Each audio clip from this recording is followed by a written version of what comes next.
송은재TV 시작합니다. 국민의힘의 당권 경쟁이 불이 붙었습니다. 지금은 구도 싸움입니다. 누가 출마하느냐, 어떤 형태로 맞붙게 되느냐, 친윤 이야기도 나오고 비윤, 반윤 이야기도 나옵니다. 홍준표 대구시장까지 가세를 했습니다. 이미지 후보는 가라, 배신자 후보는 가라. 이미지는 나경원, 배신자는 유승민을 지칭하는 것으로 보입니다. 역선택 이야기도 나오게 되고 또 하나는 후보 단일화 얘기도 벌써부터 나오고 있습니다. 또 김기현 후보 같은 경우에는 유승민과 안철수에 대해서 대권 후보가, 대권 주자가 당대표가 되어서는 안 된다라고 견제하고 나섰습니다. 대권 후보, 대권 주자가 당대표가 되게 되면 윤석열 정부에 도움이 되지 않는 부분으로 흘러갈 가능성이 매우 높습니다. 그러니까 대선에 뜻이 있는 사람이 내년에 당대표가 되게 되면 윤석열 정부와 맞설 수도 있다라는 것입니다. 한 가지 짚어야 할 것은 유승민의 출마에 대해서 좀 가볍게 보는 경향이 있다. 국민의힘 내부에서. 이 부분을 한번 짚어보고자 합니다. 먼저 유승민과 연계가 되어 있는 이준석이 황정수 재판부가 정진석 비대위의 손을 들어줬죠. 여기에 대해서 이준석 쪽이 항고를 하겠다. 아마 오늘 안으로 항고를 할지 어떻게 할지 결론을 내릴 것으로 보이고, 또 자신에 대해서 추가 징계, 1년 당원권 정지, 추가 징계를 한 이 윤리위의 결정에 대해서도 가처분 신청을 할지 말지를 곧 결정할 것으로 보입니다.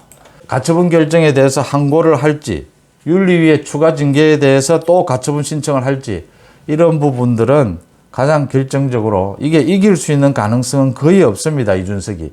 그런데도 이걸 주무르고 있는 것은 유승민과 이준석 자신의 당권 경쟁에서 유리할 수 있느냐, 이게 어떤 영향을 미치느냐, 그 부분을 보고 결정을 할 것으로 보입니다.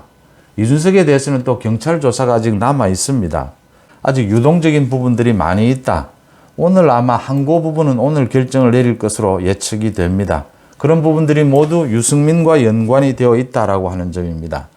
좀 더 냉정하게 한번 이 당권 구도 싸움, 이걸 들여다볼 필요가 있습니다. 그러니까 지금 가장 중요한 게 역선택 부분과 후보 단일화 부분입니다. 유승민이 출마를 했을 경우에 이 유승민에 반대하는 반유승민이라고 해도 좋고, 윤석열 정부를 뒷받침하겠다라고 하는 친윤 후보들이라도 좋습니다. 난립해서는 안 된다. 후보 단일화를 해야 한다. 또 유승민의 이 역선택 부분을 어떻게 막을 것이냐. 여기에 대해서 많은 지금 이야기들이 역선택이 그렇게까지 필요하겠느냐.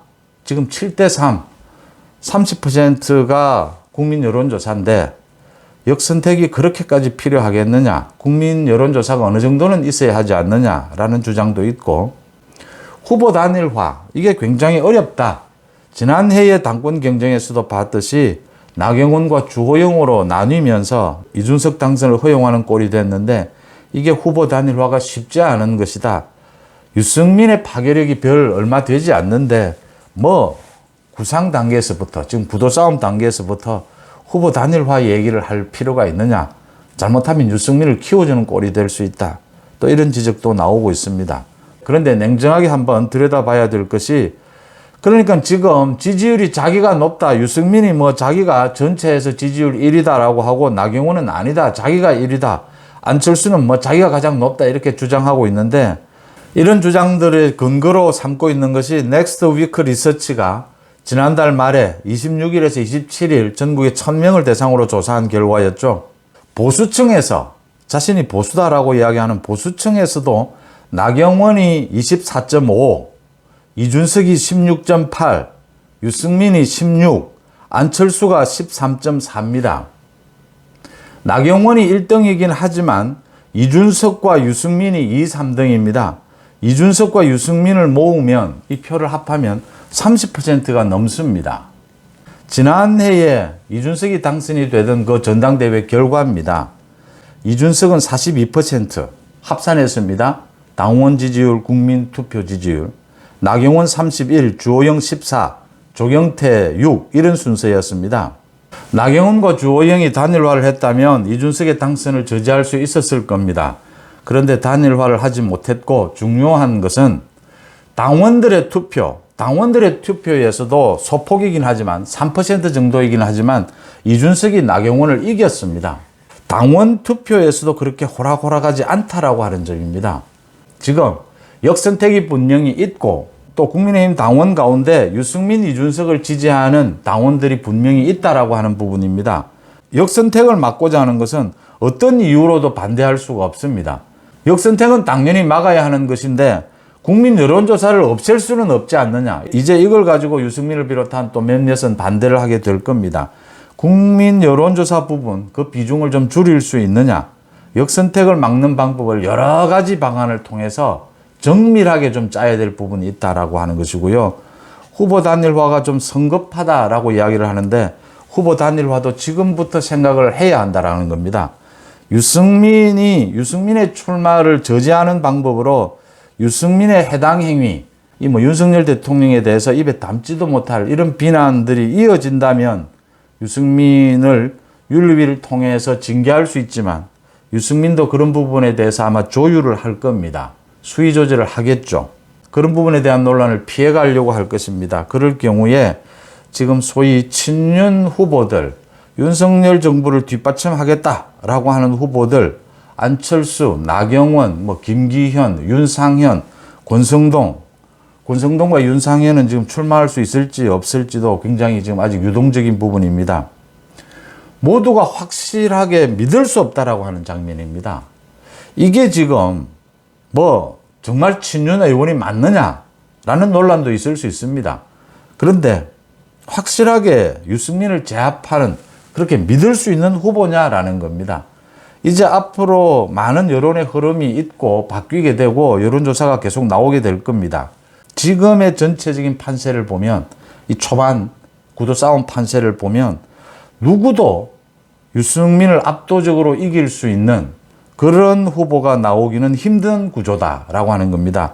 당원들 가운데 윤석열 정부를 뒷받침해야 된다. 윤석열 정부를 지지하는 당원들의 뜻을 응집시킬 수 있는 그런 후보가 탄생할 수 있느냐라는 게 지금 후보 단일화를 생각할 때 가장 염두에 두는 대목입니다.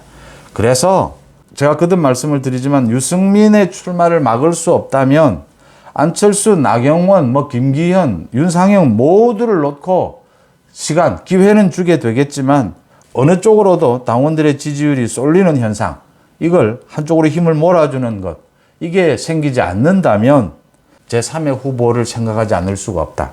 제3의 후보를 지금부터 염두에 두고 생각해 가야 된다. 유승민의 출마 자체를 봉쇄하는 방법으로 윤리위 징계도 생각할 수 있고 확실하게 역선택 조항을 생각할 수도 있고 또 확실한 유승민을 제압할 수 있는 후보의 이름이 계속 거론되는 것이 좋다. 지금 나오는 안철수나 나경원도 좋고 제3의 인물, 한동훈이나 원희룡의 인물, 또 다른 사람도 있을 수 있습니다. 그런 사람들이 많이 거론되는 것이 좋다라고 하는 점입니다. 국민의힘의 당권 경쟁이 초반부터 이게 굉장히 복잡하게 돌아가고 있습니다. 이 부분에 대해서 여러분들과 함께 자주 의견을 나누도록 하겠습니다. 송은재TV 마칩니다. 고맙습니다.